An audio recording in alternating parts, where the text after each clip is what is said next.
Welcome to Democracy Now!, democracynow.org, the Quarantine Report. I'm Amy Goodman. Attorney General William Barr upended long-standing Justice Department policy Monday by announcing federal prosecutors could investigate, quote, specific allegations of voter fraud in last week's election. In response, the Justice Department's chief election crimes prosecutor, Richard Pilger, resigned in protest. Former Justice Department official Vanita Gupta criticized Barr, saying, quote, this is about disruption, disinformation, and sowing chaos, unquote. This comes as top Republicans are backing President Trump's refusal to concede the election, claiming without providing any evidence that the vote was marred by fraud. According to the Associated Press, Biden has secured 290 votes in the Electoral College so far. His lead in the popular vote is approaching 5 million and counting. On Monday, Senate Majority Leader Mitch McConnell defended Trump's decision not to concede to Biden. President Trump is 100% within his rights to look into allegations of irregularities and weigh his legal options. The Trump campaign is also continuing to file numerous lawsuits in battleground states despite no evidence emerging of voter fraud. Voting rights expert and author Ari Berman responded to the news by writing, quote, there were no irregularities. This is an attempted coup, and every major figure in America needs to denounce it. U.S. attorneys need to resign in protest. They're trying to overturn the election and subvert the will of the people, Berman wrote. We'll have more on this story later in the broadcast.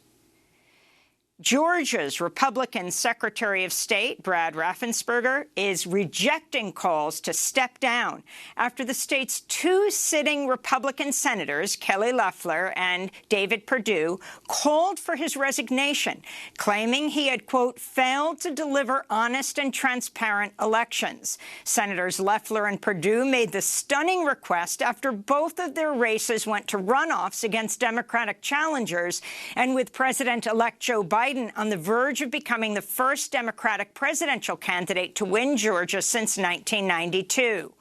The Republican Secretary of State, Raffensperger, dismissed part of Loeffler and Perdue's claims as, quote, laughable. As the number of U.S. COVID-19 cases tops 10 million, President-elect Joe Biden gave a nationally televised address Monday warning of a dark winter ahead, pleading for the use of face masks. I implore you, wear a mask. Do it for yourself. Do it for your neighbor.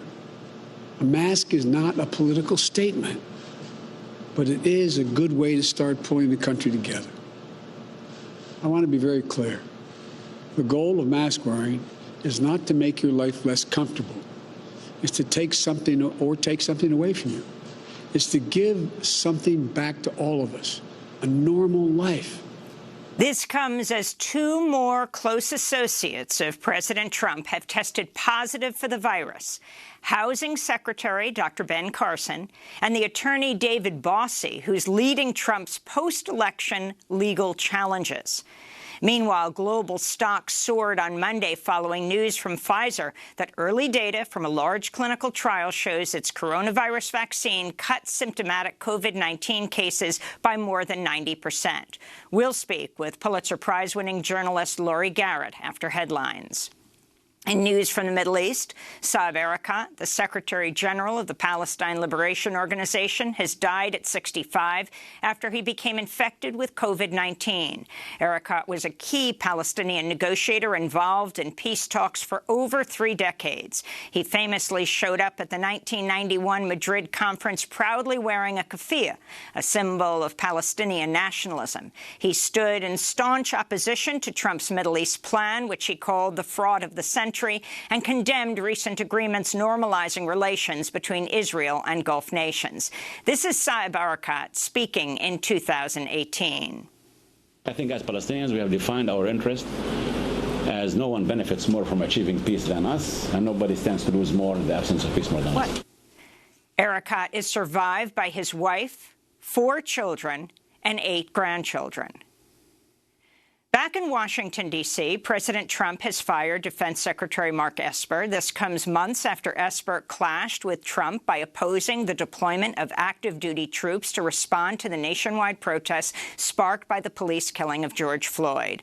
On Monday, Trump announced Christopher Miller, the director of the National Counterterrorism Center, would serve as acting defense secretary. Senator Ron Wyden responded on Twitter by writing, quote, "Donald Trump fired someone who would not order U.S. troops to attack peaceful protesters and is replacing him with someone he may think will carry out those orders," unquote.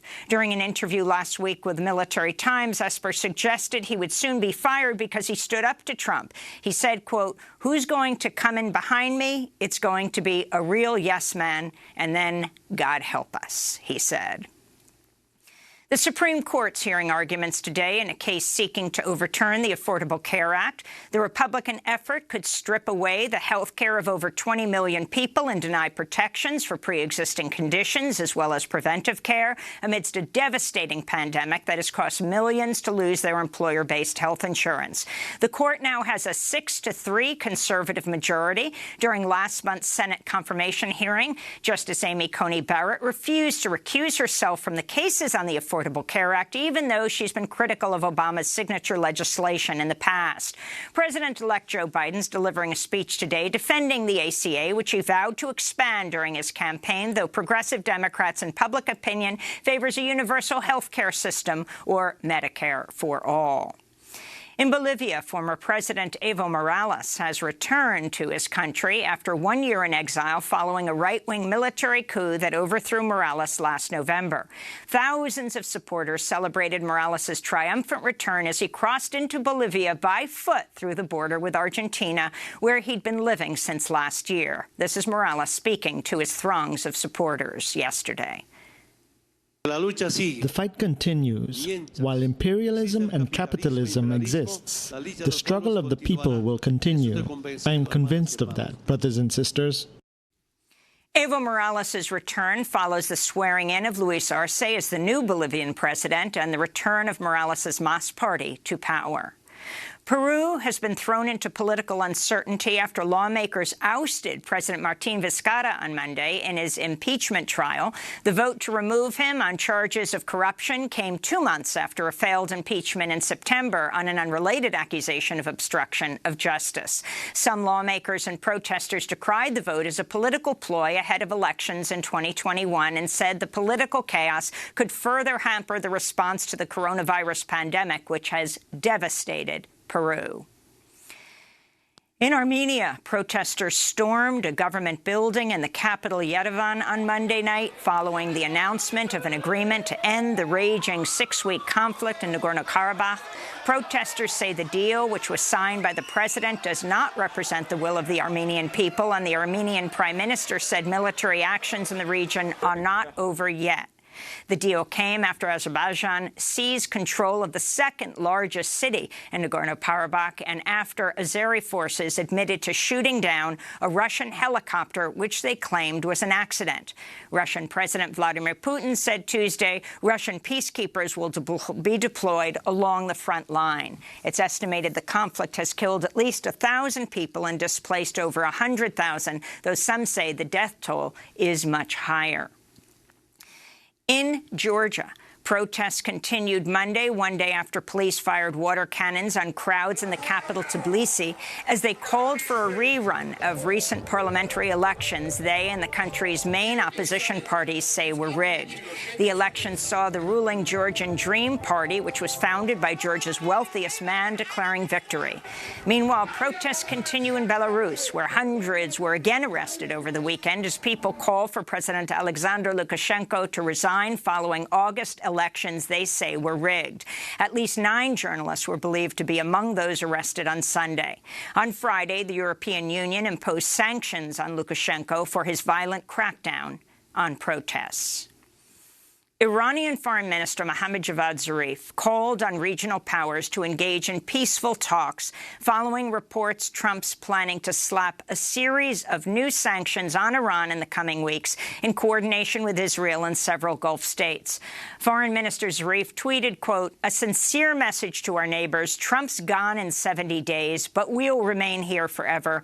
Betting on outsiders to provide security is never a good gamble. We extend our hand to our neighbors for dialogue to resolve differences. Only together can we build a better future for all," he said. Axios, which reported the possible sanctions, said the Trump administration hopes the move will make it harder for Joe Biden's administration to revive the 2015 nuclear deal, which Trump unilaterally withdrew from. In Cancun, Mexico, at least 2 local reporters were wounded after police opened fire against a crowd of people protesting femicides and violence against women. Protests erupted across the state of Quintana Roo on Monday after the body of 20-year-old Bianca Alejandrina Lorenzana, known as Alexis, was found earlier in the day. She'd been missing all weekend after leaving her home for work. At least a dozen other femicides have been reported in the state of Quintana Roo this year. On average, 10 women are murdered in Mexico every day, according to Mexican officials. In immigration news, The Guardian reports nearly 50 Cameroonian asylum seekers are scheduled to be deported today. Some of them are activists who face arrest warrants in Cameroon and political persecution from government forces known for conducting extrajudicial killings. Several have told The Guardian ICE, that's Immigration and Customs Enforcement agents, have tortured them into signing their deportation papers and forcibly took their fingerprints. Last month, dozens of Cameroonian asylum seekers were deported. Many of them are now missing. Advocates say black asylum seekers are being disproportionately targeted with mass deportations by the Trump administration. In other immigration news, lawyers working on reuniting children who were separated from their families at the southern border say they still cannot find the parents of 666 children, over 100 more children than previously reported. The children were taken away from their families between April and June 2018 at the height of Trump's zero-tolerance family separation policy. And a federal court has temporarily blocked the construction of the Mountain Valley Pipeline pending an ongoing appeal from environmental groups. The 300-mile pipeline would cross through wetlands and streams in Virginia and West Virginia. Activists have long argued a permit allowing its construction violates environmental laws and could pose catastrophic threats to vital waterways. And those are some of the headlines. This is Democracy Now!, democracynow.org, The Quarantine Report. I'm Amy Goodman in New York, joined by my co-host Juan Gonzalez in New Brunswick, New Jersey. Hi, Juan. Hi, Amy, and welcome to all of our listeners and viewers across the country and around the world.